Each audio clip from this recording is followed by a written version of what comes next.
दोस्तों, स्वागत है आप सभी का आपके अपने चैनल गुरुमंत्र इंस्टीट्यूट पर। आज की ये वीडियो देखिएगा, रसायन विज्ञान की रहेगी। रसायन विज्ञान में यानी कि आप ये समझ लीजिएगा, ये रहेगी आपका जनरल केमिस्ट्री की। जनरल केमिस्ट्री का मतलब ये है कि आप किसी भी कॉम्पिटिटिव एग्जाम की तैयारी कर रहे हो, उसके लिए यूजफुल रहेंगे क्वेश्चन। और आप यदि 12th की या किसी और पढ़ाई कर रहे हो, आपके पास केमिस्ट्री है, तो आपको ये क्वेश्चन भी पता होने चाहिए। बहुत ही इंपोर्टेंट क्वेश्चन लेंगे, ठीक है, देखेंगे साइंस के।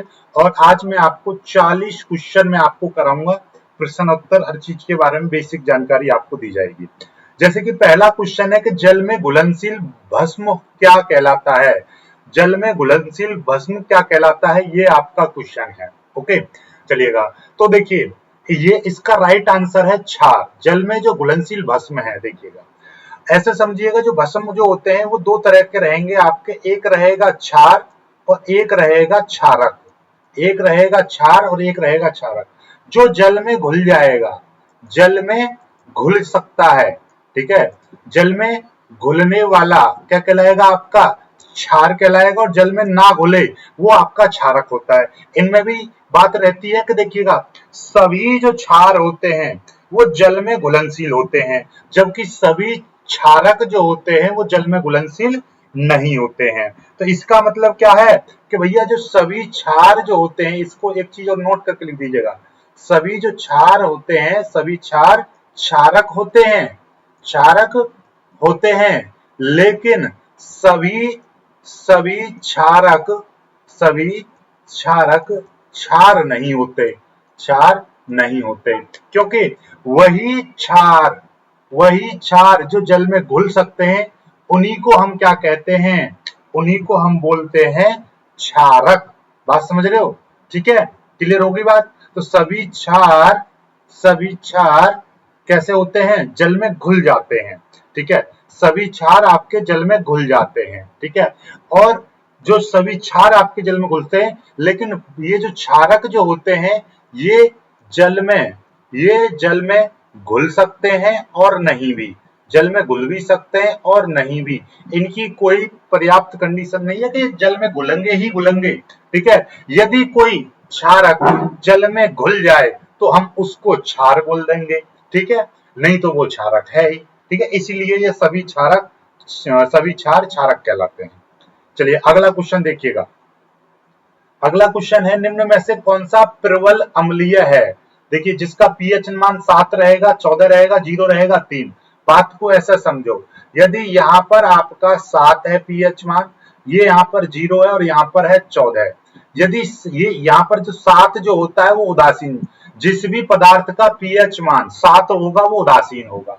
लेकिन जिधर आपका इधर की साइड में चलेंगे तो अम्लीय होगा, ठीक है, 7 से कम अम्लीय होगा और 7 से ज्यादा क्षारीय होगा।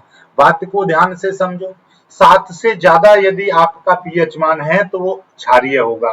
तो यहाँ पर कम होते चले जाएंगे तो अम्लीय गुण बढ़ता चला जाएगा। जिसका पीएच मान 0 होगा वो सबसे ज्यादा अम्लीय होगा। यहाँ पर जो अम्लीय कैसा होगा, सबसे ज्यादा अम्लीय होगा।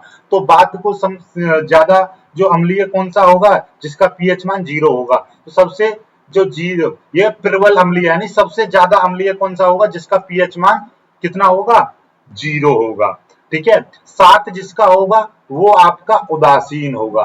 बात समझ रहे हो, उदासीन होगा। और ये क्या है, ये होगा प्रबल क्षारीय होगा, ये प्रबल क्षारीय होगा। और यहाँ पर ये केवल अम्लीय होगा। 3 पर क्या कहलाएगा, अम्लीय कहलाएगा। लेकिन जब 0 हो जाएगा तो प्रबल अम्लीय बन जाएगा, ठीक है। चलिए अगला क्वेश्चन क्या है, देखिएगा अगला क्वेश्चन क्या है, पोटेशियम का प्रतीक क्या होता है भाई। पोटेशियम का प्रतीक क्या होता है, पोटेशियम का प्रतीक के क्या है आपका, पोटेशियम का प्रतीक होता है। बात समझ में आ गई। अब यहां से जो पी जो होता है ये आपका फास्फोरस, पी फास्फोरस होता है। पीटी क्या होता है, प्लेटिनम होता है, ठीक है, पीटी प्लेटिनम होता है। इसका आप कमेंट करके बताओगे, ये तो बहुत ही कॉमन है और हर जगह आता है आपका, ठीक है, इसलिए इसका आप अपने आप कमेंट करके मुझको बताइएगा। आगे देखिएगा, सोना जो होता है यानी कि गोल्ड जो होता है, उसका लैटिन भाषा में नाम क्या होता है। लैट्रिन भाषा में या केमिस्ट्री की भाषा में उसको क्या बोलते हैं हम? फेरम बोलते हैं, औरम बोलते हैं, या कैलियम बोलते हैं, या अर्जेंटम बोलते हैं। तो ये होता है इसका उत्तर औरम, क्योंकि गोल्ड सोने का जो प्रतीक होता है एयू होता है, इसीलिए एयू होता है, क्योंकि हम उसको औरम बोलते हैं। ठीक है, चलिए आगे देखिएगा। केमिस्ट्री की संयोजक क्षमता रखने को क्या कहते हैं? जिस पर संयोजक क्षमता जिसकी ज्यादा होगी, यानी कि संयोजक क्षमता रखता है कोई पदार्थ या कोई परमाणु, तो उसे क्या बोलेंगे? संयोजकता। क्या कहलाएगी? संयोजकता कहलाएगी। आगे देखिएगा अगला क्वेश्चन, किसी भी परमाणु में इलेक्ट्रॉन को प्रथम कक्षा में इलेक्ट्रॉन की प्रथम कक्षा को क्या कहते हैं? प्रथम कक्षा या प्रथम कक्ष को क्या कहते हैं? देखिएगा आपकी जो पहली कक्षा होगी वो के, दूसरी एल, तीसरी एम, एन, इस तरीके से बढ़ते चले जाते हैं। तो पहली कक्षा आपकी क्या कहलाएगी? के कहलाएगी। ओके, चलिएगा परमाणु इलेक्ट्रॉन त्यागने पर हो जाता है। देखिएगा कोई पदार्थ, देखिए यदि वो अपने से इलेक्ट्रॉन निकाल देगा तो पॉजिटिव होगा, और यदि अपने अंदर इलेक्ट्रॉन आ जाएगा, यदि कोई इलेक्ट्रॉन ग्रहण कर लेता है, ग्रहण करने पर वो कैसा हो जाता है? नेगेटिव हो जाता है। ठीक है, बात समझ में आ गई? तो परमाणु त्यागने पर कैसा हो जाएगा? धनावेशित हो जाएगा। बात समझ रहे हो? कोई भी पदार्थ है जब इलेक्ट्रॉन कर देगा, जैसे आपने देखा होगा Cl नेगेटिव, इसका मतलब क्या है कि नॉर्मल जो Cl होता है उसमें 17 इलेक्ट्रॉन, यानी इसका क्रमांक 17 है, इसमें इलेक्ट्रॉन की संख्या भी 17 है, और इसमें इलेक्ट्रॉन की संख्या और इसमें प्रोटॉन की संख्या भी 17 है। लेकिन Cl नेगेटिव लिखा हुआ है तो अब इसमें इलेक्ट्रॉन की संख्या 18 है, क्योंकि नेगेटिव का मतलब यह है कि इसने एक इलेक्ट्रॉन क्या कर लिया है? ग्रहण कर लिया कहीं से। ठीक है, तो इसलिए ये नेगेटिव, और इसमें प्रोटॉन की संख्या अभी भी 17 होगी। आगे, पदार्थ की प्रमुख अवस्था को कहते हैं। पदार्थ की प्रमुख कितनी अवस्थाएं होती हैं? ठोस भी होती है, गैस भी होती है, तरल यानी कि द्रव। ठीक है, तीनों अवस्थाएं होती हैं। तो उपरोक्त सभी ये पदार्थ की अवस्थाएं होती हैं, प्रमुख अवस्थाएं। आगे देखिएगा, पदार्थ का ठोस से द्रव में बदलना, यानी कि कोई पदार्थ है, ठोस है, और ठोस से वो क्या बन जाए? द्रव बन जाए, तो इसको क्या बोलते हैं? यदि कोई पदार्थ ठोस से द्रव बन रहा है तो उसको क्या बोलेंगे? गलन। तो वो गल गया। ठीक है, जिस ताप पर, यहाँ पर कितने ताप पर वो कोई भी पदार्थ है, जैसे कि यहाँ पर बर्फ है, बर्फ को मैंने क्या कर दिया? गर्म कर दिया। बर्फ को मैंने गर्म कर दिया, ठीक है, गर्म कर दिया तो वो क्या बन गया? पानी बन गया, द्रव बन जाएगी। तो कितने टेम्परेचर पर, यहाँ पर जो ताप होगा, कितने ताप पर गर्म कर रहे हैं, वो आपका क्या कहलाएगा? गलना, क्योंकि बल्ब गल गई। तो जितने कोई भी पदार्थ जितने ताप पर गलता है उसको गलनांक बोलते हैं। गलनांक समझ में आ रहा है? और जमता है, यदि कोई पानी है फ्रीज में हम रख दें, उसको क्या कर दें? फ्रीज कर दें, तो वो क्या बन जाएगा? ठोस बन जाएगा। तो जिस ताप पर कोई पदार्थ क्या ठोस बनता है, यानी कि द्रव से ठोस बनता है, तो उसको क्या बोलते हैं? क्वथनांक नहीं, उसको बोलते हैं हम हिमांक। उसको हिमांक बोलते हैं। और ये क्वथनांक क्या है? कोई पदार्थ यदि ठोस से क्या बन जाए? गैस में बदल जाए। क्या किस में हो जाए? गैस में बदल जाए। ठीक है, वो आपका क्या कहलाएगा? क्वथनांक कहलाता है। बात समझ में आ गई होगी? ठीक है, आगे देखिएगा। आगे, पिंडन क्या कहलाता है? पिंडन क्या कहलाता है भाई? पिंडन क्या कहलाता है? ठीक है, इसमें देखिए ऑप्शन है, ठोस का द्रव में बदलना, द्रव का ठोस में बदलना, गैस का द्रव में बदलना, या मोम का जलना। बताइए इसका राइट आंसर आप लोग बताइए, कमेंट करिए और मुझको बताइए। तो यहाँ पे है द्रव का ठोस में बदलना, द्रव का ठोस में बदलना। This is right answer, this is right answer. ठीक है, चलिएगा अगला क्वेश्चन क्या है? अगला क्वेश्चन देखिएगा, मधुमक्खी के जहर में कौन सा अम्ल पाया जाता है? मधुमक्खी के जहर में कौन सा अम्ल पाया जाता है? तो इसका राइट आंसर है गंधक। कौन सा अम्ल पाया जाता है? गंधक। ठीक है, आगे देखिएगा। आगे अगला है, द्रव जिस ताप पर उबलता है, द्रव जिस ताप पर उबलता है उसे क्या कहते हैं? द्रव जिस ताप पर उबलता है, मैंने क्या बताई थी? द्रव क्या करे? उबले। ठीक है ना, उसको क्या कर दें हम? गरम कर दें। गरम कर देंगे तो वो भाप बन जाएगा। तो भाप बनेगा तो उसको मैंने क्या बताया था? क्वथनांक। ठीक है, तो मतलब उबलेगा तभी तो भाप बनेगा, तो वो क्या कहलाएगा, क्वथनांक कहलाएगा। बात समझ में आ गई आपको? चलिएगा आगे। अपघटन की क्रिया को क्या कहते हैं? अपघटन की क्रिया को क्या कहते हैं? पदार्थों का सरल छोटे छोटे पदार्थों में टूटना, पदार्थ का छोटे छोटे पदार्थों में यानी सरल में टूटना। यहाँ पे छोटे छोटे पदार्थ आए या, ठीक है, बात समझ में आ गई? आगे ऊष्मा उत्पन्न होती है, ऊष्मा उत्पन्न होती है ऊष्मा छेपी क्रिया में, ऊष्मा शोषी क्रिया में, कौन सी क्रिया में आपका? तो देखिएगा ऊष्मा जो उत्पन्न होती है वो ऊष्मा छेपी क्रिया में, शोषण, शोषी का मतलब शोषण हो रहा है, तो ये अपने अंदर एब्जॉर्ब कर लेगी, तो इसमें क्या होती है, ऊष्मा ये ग्रहण कर ली जाती है, इसके अंदर शोषित हो जाती है। ऊष्मा अवशोषित होगी, वो ऊष्मा छेपी क्रिया में उत्पन्न होगी, यानी कि बाहर निकल जाएगी। ऊर्जा, ऊर्जा एक प्रकार से ऊर्जा या बोले तो आपकी ऊष्मा यहाँ से क्या होगी, बाहर निकलती है, बाहर निकलती है, निकलती है। कौन सी क्रिया में बाहर निकलती है? ऊष्मा छेपी क्रिया में। ओके, चलिए आगे। धातुओं के प्रमुख गुण होते हैं, धातुओं के प्रमुख गुण होते हैं। तन्यता धातुओं में पाया जाता है, आघात वर्धनीयता, ठीक है, जब धातु में हम कोई दूसरी धातु मारते हैं तो क्या है, टन देसी आवाज बोलेगी, ठीक है, उसके तार भी खींचे जा सकते हैं, ठीक है, वो आघात वर्धनीय होती है, उसमें ताप का चालक भी होता है, उसमें विद्युत का चालक भी होता है, बहुत सारी प्रॉपर्टी धातुओं में पाई जाती है, इसलिए सारी की सारी प्रॉपर्टी किसकी है, धातुओं की है, इसलिए उपरोक्त सभी, इसका राइट आंसर है उपरोक्त सभी, सभी प्रॉपर्टी ये धातुओं की है, ठीक है।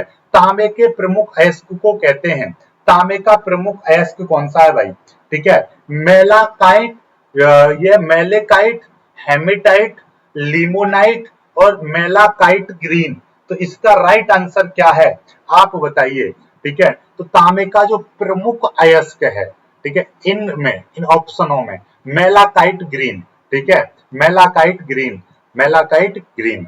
आगे देखिएगा, लिमोनाइट किस धातु का अयस्क है, लिमोनाइट किस धातु का अयस्क है, लिमोनाइट, लिमोनाइट तांबे का, लोहे का, चांदी का, सोने का, राइट आंसर लोहा, राइट आंसर लोहा। आगे देखिए अगला क्वेश्चन है, ढलवा लोहे की विशेषता क्या है, ढलवा लोहे की विशेषता क्या है, ढलवा लोहा कैसा होता है, कठोरता होता है, भंगुरता उसमें पाई जाती है, शीघ्र गलने वाला होता है या उपरोक्त सभी।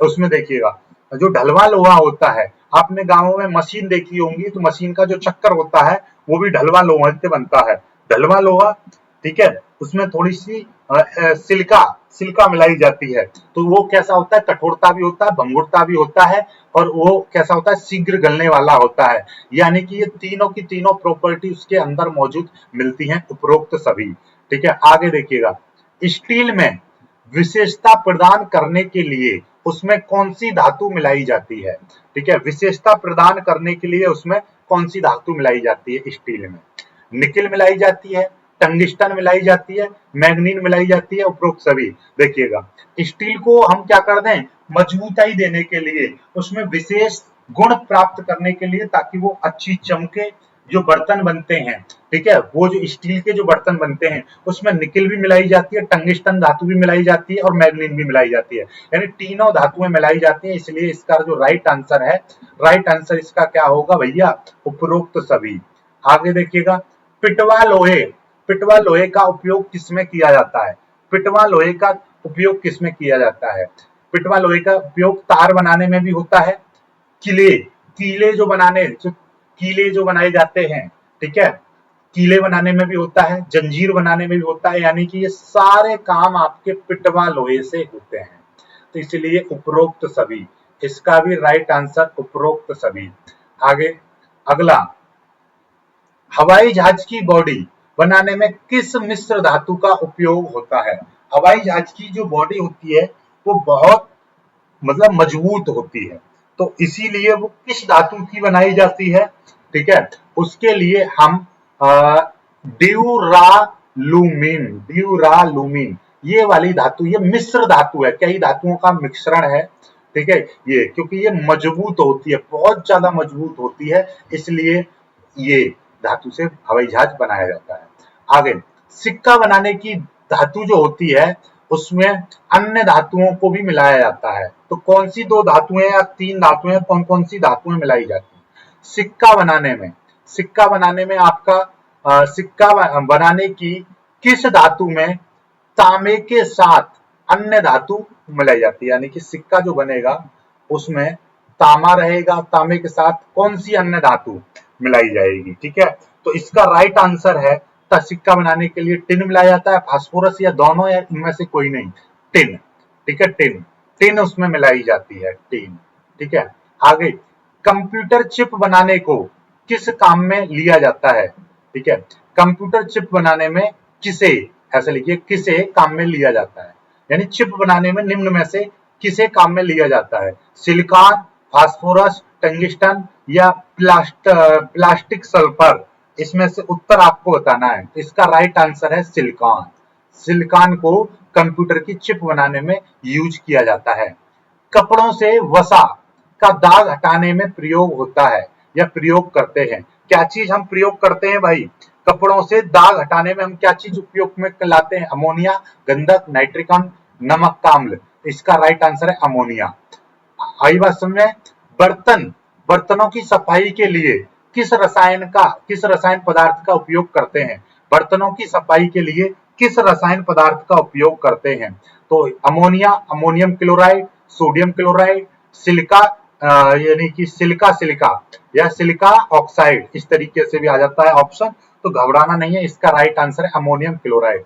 अमोनियम क्लोराइड का यदि फॉर्मूला आपसे पूछने लगे MnH4Cl, ठीक है, ये एक ऐसा है, इसमें तीनों प्रकार के बंध यानी विद्युत संयोजी बंध, सहसंयोजी बंध और उपसंयोजी बंध, इसमें तीनों प्रकार के बंध पाए जाते हैं। ठीक है, इसलिए इसको इंपोर्टेंट कर लीजिएगा। आगे कार्बन किस युक्त का पदार्थ है? अरे यार, कार्बन युक्त पदार्थ कौन सा है? ठीक है, इनमें बताना है। ठीक है, यानी कि ये बताओ कार्बन युक्त पदार्थ है। ठीक है, कार्बन युक्त पदार्थ है, कार्बन युक्त पदार्थ है, ये क्वेश्चन बन गया आपका। अब इसका राइट आंसर हीरा, ग्रेफाइट, फुलरीन या उपरोक्त सभी। अब बताइए इसमें कार्बन किसमें है? हीरा में भी कार्बन होता है, क्योंकि हीरा भी अपने आप में कार्बन का ही अपर रूप होता है, ग्रेफाइट भी। ठीक है, फुलरीन भी, फुलरीन में भी आपके वो होता है, कार्बन होता है। तो कुल मिलाकर तीनों में आपको कार्बन मिलेगा। आगे आगे निम्न में से कौन सा विद्युत का कुचालक है? विद्युत का कुचालक आपको बतानी है। ठीक है, विद्युत का कुचालक, हीरा विद्युत का कुचालक है, ग्रेफाइट, फेरम, कॉपर। देखिएगा आपको विद्युत का कुचालक हीरा जो है ये भी कार्बन का ही अपर रूप है, लेकिन ये विद्युत का कुचालक होता है। ग्रेफाइट ये भी कार्बन का ही अपर रूप है, लेकिन ये विद्युत का चालक होता है। ठीक है, हीरा बहुत, ये देखिएगा, ये जो कार्बन होता है, कार्बन के ही 2 रूप हैं, एक हीरा है, एक आपका ग्रेफाइट है। ये 9th क्लास में आपने पढ़ा होगा। ये बहुत ज्यादा कठोर है और ये क्या होता है? नर्म होता है। ठीक है, या आप कह सकते हैं मुलायम। ठीक है, मुलायम। ठीक, चलिए आगे की बात करते हैं। उत्कृष्ट गैस नहीं है, निम्न में से कौन सी उत्कृष्ट गैस नहीं है? उत्कृष्ट गैस नहीं है, ये आपको बताना है। सोना व चांदी उत्कृष्ट गैस है। ठीक है, बताइए। चांदी व पारा उत्कृष्ट गैस है, प्लेटिनम उत्कृष्ट गैस है, एल्यूमिनियम उत्कृष्ट गैस है, आपको बताना है। तो इसका राइट आंसर है एल्यूमिनियम। एल्यूमिनियम आपकी उत्कृष्ट गैस नहीं है। ठीक है, चलिएगा, इसके ऑप्शन थोड़े से मेरे को डाउट में लग रहे हैं, तो इस क्वेश्चन को एक बार हम स्टार बना दे रहे हैं, चेक करेंगे। ठीक है, आगे देखिएगा। ब्रह्मांड में सबसे सर्वप्रथम उत्पन्न होने वाला तत्व किसे कहते हैं? यानी सबसे पहले उत्पन्न होने वाला तत्व। ठीक है, यहां पर एक है। ठीक है, उत्तर आपको बताना है। तो किसे माना जाता है? तो सबसे पहले ब्रह्मांड में कौन सा तत्व? हाइड्रोजन।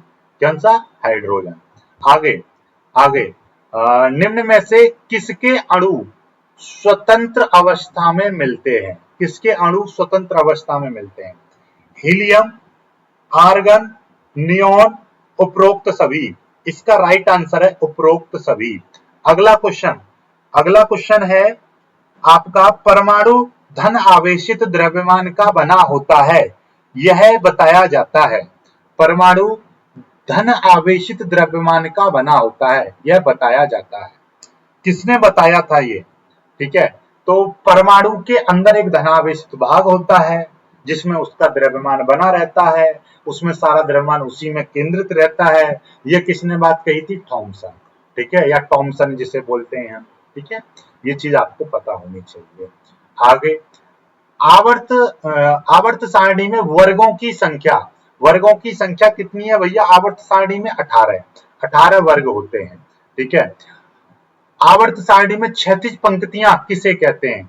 क्षैतिज पंक्तियां किसे कहते हैं? वो वर्ग होते हैं, आवर्त होते हैं, आयत होते हैं, लाइन कहलाती हैं, बताइए।